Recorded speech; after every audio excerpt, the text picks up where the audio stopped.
तो पिला माने तो माने देखि पारथबो this is an official notice from the Odisha subordinate staff selection commission तरफ तुमर आसी जाइछि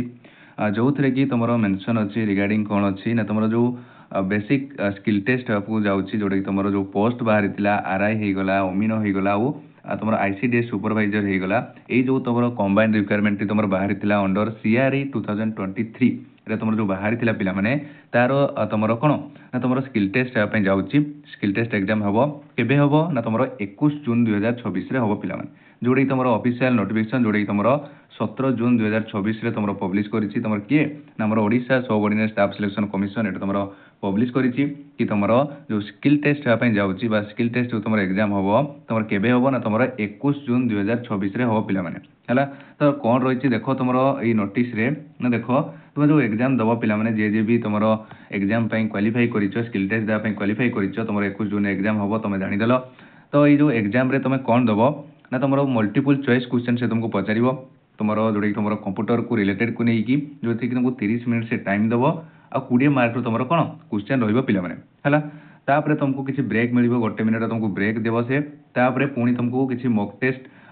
टाइप करिया पे कहिबो से हला जोटे किछि तुमरो मार्क नाही बस तुमको से टाइप करिया पे कहिबो 15 मिनिट रो टाइपिंग करिया पे से कहिबे हला तापरे पुनी 1 मिनिट रो ब्रेक देबे पुनी तुमको तुमरो टाइपिंग टेस्ट जोटे कि तुमरो 15 मार्क रहइबो और टाइम मध्य 15 मिनिट रहिबो हला तापरे किछि ब्रेक देबे पुनी टाइपिंग टेस्ट रहइबो जोटे कि तुमरो 15 मार्क 15 मिनिट तो एमती तुमको टोटल तुमरो 50 मार्क रो तुमको स्किल टेस्ट दा पे पडिबो हला जोटे कि तुमरो 1 आवर रे पिला माने हला 1 आवर रे तुमको केते ना तुमको 50 मार्क रो तुमरो मॉक टेस्ट दा पे पडिबो हला जोटे कि तुमरो कोन टोटल टाइम होची घंटे 27 मिनिट जोटे कि तुम देखि देलो ब्रेक हे गला कि आ तुमरो मॉक टेस्ट जोटे कि तुम खाली एमती दबो 15 मिनिट रो एमती टोटल टाइम तुमको घंटे 27 मिनिट से तुमको टाइम देबे किंतु तुमरो एग्जाम माने केते मार्क रो हबो ना तुमरो 50 मार्क रो ही एग्जाम हबो आ जोटे कि तुमरो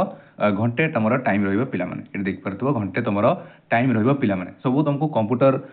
रिलेटेड ही सब तुमरो क्वेश्चन आसीबो तुमरो सेही मल्टीपल चॉइस क्वेश्चन जोटे कि तुमरो एमसीक्यू एथिरु भी तुमरो सब कंप्यूटर ही आसीबो आ टाइपिंग टेस्ट स्किल टेस्ट एगुडा तो समरो कंप्यूटर ही आसीबो पिला माने हला तो जे भी एग्जाम क्वालिफाई करिचो स्किल टेस्ट दे पई तुमरो एडमिट कार्ड मध्ये आसी जाइछिन तुम पाको तो तुम रेडी हो जाओ तुमरो एग्जाम पई काहे कि ना आउ किछि दिन रहिला तुमरो एग्जाम काहे ना 21 जून कहिले तुमरो आउ 2-4 दिन तुम हाथ रे अछि पिला माने तो भल से प्रिपेयर हो एग्जाम पाई पिला माने हला जे भी नोटिफिकेशन को देखिया पई मध्ये चाहूचो तार ऑफिशियल वेबसाइट को जाई कि तुम याकू मारी कि तुम ताकू देख परिबो ओडिशा